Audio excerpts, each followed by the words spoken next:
natin kung ano nga ba ang pinagkaibahan ng naka-open muffler at saka sa wala. Hey!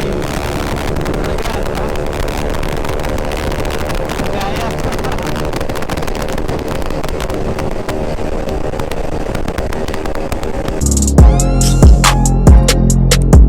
What's up guys? It's your boy Motuge. So for today's video, i-differentiate natin kung ano nga ba ang maganda, kung naka-stock pipe or naka-open muffler. Yung gamit pala ni Carl is yung AR, cut delete, tsaka naka-underbelly lang. Test drive natin kung ano nga ba ang pinagkaibahan ng naka-open muffler at saka sa wala. Grabe, ang ganda ng kay Carl.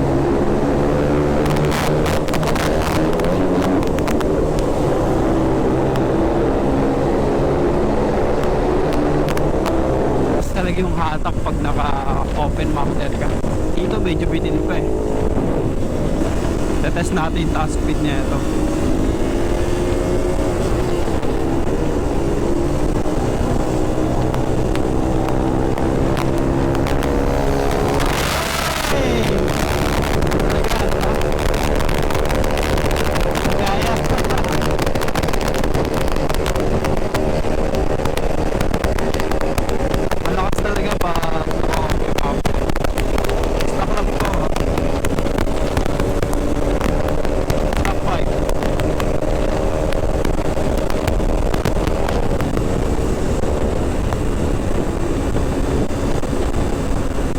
Grabe ang bilis. Ngayon ay gamit natin ang motor ni Carl. Dito titignan natin kung ano nga ba ang maganda once na nagka 200 ka. Maganda nga ba ito ipa-pipe or panatilihin na lang sa stock pipes. So dito natin malalaman kung ano nga ba ang pinagkaibahan once na naka-stock pipe at sa naka-open pipe. So ang muna ko agad napansin sa paggamit ko ng motor na to is yung tunog. Grabe, napaka-smooth. Para kang naka 390. Ang ganda. Palangan niyang pipe is ER na carbon tapos naka-underbelly lang. Pangalawa kong napansin dito yung hatak, men. Napakaganda. So iti-test natin yung hatak na ito dito sa C5 no?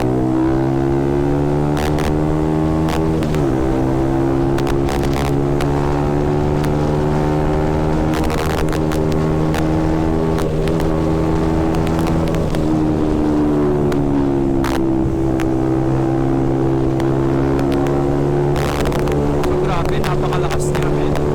Yung hatak niya ay sa overseas na. Tapos napakaganda ng pino. Ang saan, traffic, pero may kita mo agad yung difference between stock pipe sa open pipe. Ito is hindi pa siya naka-cut delete lang to, pero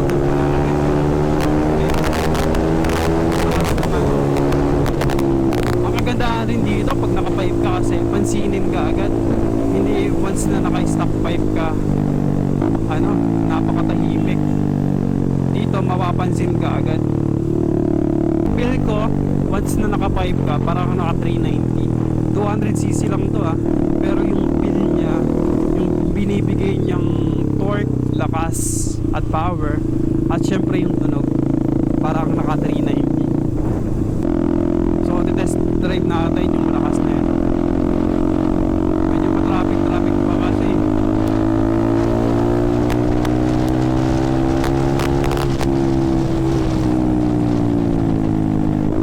Kasi kung papasok ka na expressway, hindi ko makapansin na ito eh.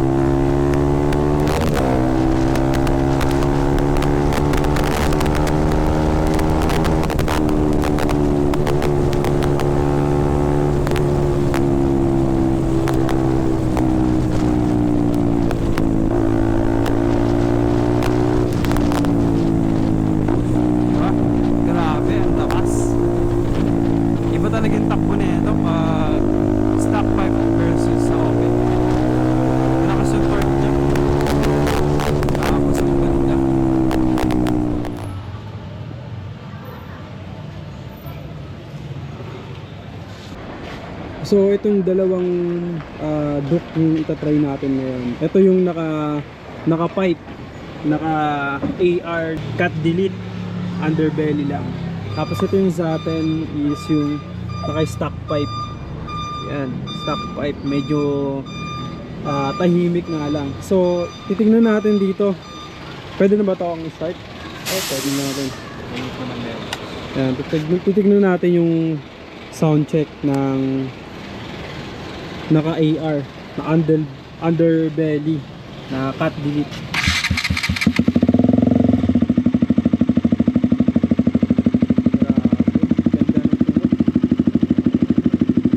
Ito yung tunog niya.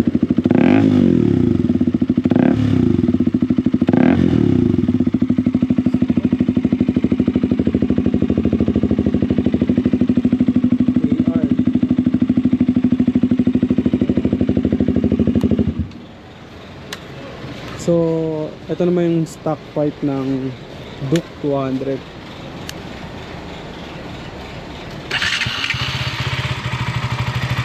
Yan, stock pipe.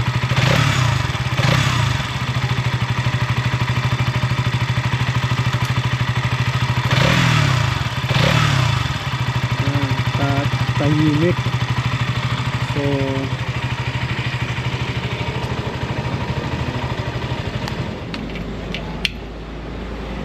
So tatanungin natin yung may-ari ng Duke ng 200. Kaya pala nagpalit ng pipe. So isang pinaka-reason talaga ba't ako nagpalit ng pipe is nung naka-stock pipe kasi siya, ang napansin ko kasi pag nag-long ride ako is sakal siya. Sakal? Oo, bigil yung makina niya. Tsaka rin kasi yung parang maliit yung butas tong sa stock pipe. So yung buga hindi siya compared dito na naka-pipe na ako, open pipe na ako. 51 mm to. 51 mm. Oo. Mas na siya, nakakahinga na yung makina. Tsaka ang kinaganda rin kasi nun, mas tumipid sa gas. Mas matipid pala siya. Tinanay ko rin kasing, nilong ride ko kasi to after ko magpa-pipe. Oo. Tapos tinanay ko. Ang consumption ko is nag-average per liter is 44 to 45 44 to 45, grabe. Yung sa atin, nasa 30 to 35. Ayun din ang consumption. Ganun yung natin, consumption. Ibig sabihin, mas matipid talaga. Akala ko nga nung una nung nagpa-pipe ako, mas lalakas sa gas. Kaya rin tinest ko. Kasi if ever nalalakas sa gas, syempre, ibabalik ko sa stock pipe ko. Oh. Pero yung sa hatak niya, ano yung pinagkaiba? Ay, napakalayo yung pinagkaiba. Kung napansin mo naman nung bimahe din tayo, di ba? Oo. Halos yung kanina nga, di ba, naka-duct tayo tapos bigla siyang hindi na natin mahabol. Sobrang lakas hindi na kaya ng makina natin. Kala mo naka 390. Yung feels niya, kasi na-test drive rin natin tong motor na to. Sobrang lakas ng niya, lakas ng hatak talaga. Although hindi mo naman siya pwedeng sabihin na almost identical sa power ng 390. Oo. Pero masasabi ko yung behavior or yung hatak, parang pwede mo na rin ma-retulad doon. Tama. Ano ka na ba? Naka-remap ka na ba? Hindi, walang remap yan. Wala Kasi pang remap pala automatic naman hindi mo na kailangan ipa-remap yan kasi masama rin yun, mawawalan ka ng limiter sa engine. Tama. Hindi naman all the time nakatingin tayo sa dito para ma-monitor yung RPM, di ba? Nakapokus tayo sa daan. Masama rin kasi mag-remap. So, sabi naman ng mekaniko, automatic naman doon nag-a-adjust yung computer ng motor. Automatic pala. Automatic naman Safe yun. lang pala. Ano pala yun? Full ba yan or ano ba? Ano to? Actually hindi pa nga to full Hindi pa full yan. Wala pang Ibig sabihin, resonator. ganun na agad. Cut delete pa lang to. Cut delete pa lang pero sobrang lakas na. Tsaka maganda na yung tunog. Naka-full na to. Paano pa kaya pag naka-full pa, Oo. Magkano yung paggawa niyo dyan sa Dito? pipe niyo? Ito, inabot ko ng 2K. 2K. Oo. Baka custom made na kasi to shorty. Shorty lang Ayo, kasi. hindi. Bet pala shorty ayaw mo yung mahaba. Kasi, parang clean look kasi yung dating Clean yung gusto look, ko. tama. Ganda nga ng Usually kasi ng, makikita mo sa mga KTM yung mahaba nakalagay, kadalasan mahaba. nandun hanggang dito Oo, no? hanggang dito pa yung iba. Wala, nakita ko parang mas malinis tignan. Tsaka mas maganda yung dating niya. Yung stance. Pag ganito, no? Oo nga, sobrang linis. Tsaka simple lang pero may Simple lang. dating, no? Ganito yung itsura niya. Ano na pala yung mga na-upgrade mo dito sa Marami-rami motor na rin mo. ako Pero na-upgrade parang dito ang dami na. Ano? Oo. Sa akin kasi yung all stock pa lang. Oh. Yung naunang mo makapansin dito, hindi na ito yung stock color nung ano. Yung mags, no? Oo. Black na rin. Naka-powder coat na yan by Defy Customs. Oo, sa atin. Oh. Oo, mas maganda nga yung black Oo. kaysa yung dito. Tsaka pangalawang mapapansin mo dito, ito. Oo, Tail tidy mga na. tail tidy na rin pala Oo. to. No? Sexy look. Sexy look. Sa atin, may buntot pa eh. Ayun, sexy look. Tsaka meron na rin tayong mga spools. Yan, may kita mo naman. Oh, may ano na rin May pala to, no? Slider, tsaka ano, So, may MDL, MDL. na rin. Naka-unloud horn na rin pala to. Naka-louder no? na rin ako, Pia. Pia. Yan. Tapos, ito yung nagustuhan ko talaga dito sa motor niya eh. Kasi, kahit i-start mo, may kusa siyang ganito. Nag-i-stay yung lights niya dito. Pag umaandar. Sige. Pag umaandar. Umaandar rin ano. natin. Diba, may separate switch sa kanya.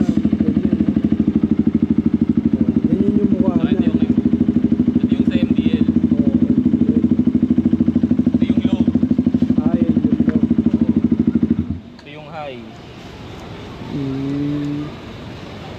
So, ganyan yung nagustuhan ko dito. Oh. Ganito lang siya, kahit tumatakbo ka, Kung nakaganto. gusto yung magpagawa ng naka-separate. ganito, ilalagay ko na lang yung link.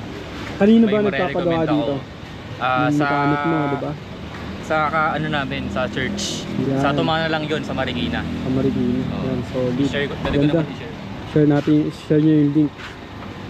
Siya rin gumawa yan, pati ito yung hazard. Dami na itong, Yan, ayun, oh. may hazard na rin yan. May hazard Siya na rin gumawa ito. niyan. Sa atin, wala pang hazard eh. Ito may hazard na. Oh, Ang kinagandahan yan, friendly naman yung ano, yung price. Okay naman, affordable naman. Affordable Hindi naman katulad sa iba. price. Sobra maningil. Wow, yan yung mga, ito na yung dock niya. Tsaka ito na rin, sa pang na-upgrade ko dito naman papansin Ito, mo. Tank bag ready na siya. tank bag ready, no? Kung maglo-long ride ka, yan. Yan.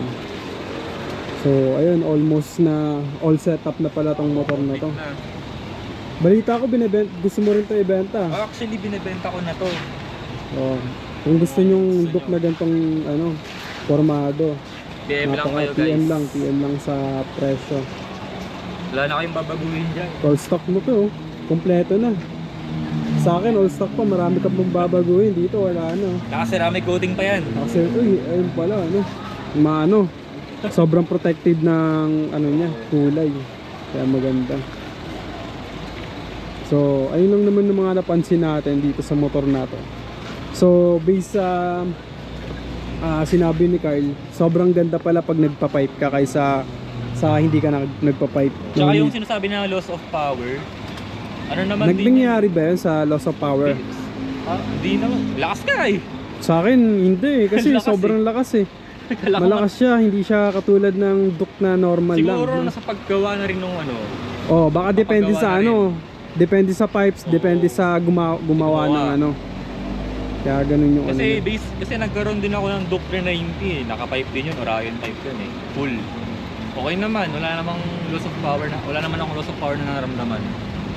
Tapos dito wala rin naman, no? Wala Wala kasi natry natin to. Maganda yung power and malakas. Kita mo naman, di ba? Oo. Pinirit natin sa pipe. Tapos yung binirit namin, hindi ako nakahabol. Pag all stock talaga kaysa dito sa naka-pipe. Grabe. So, 200 lang yan, pero yung power niya parang 390. Yan. Ito yung Duke ni Carl. Bilhin nyo na guys. Bilhin nyo na, PM lang kung gusto nyong bilhin yung bike niya.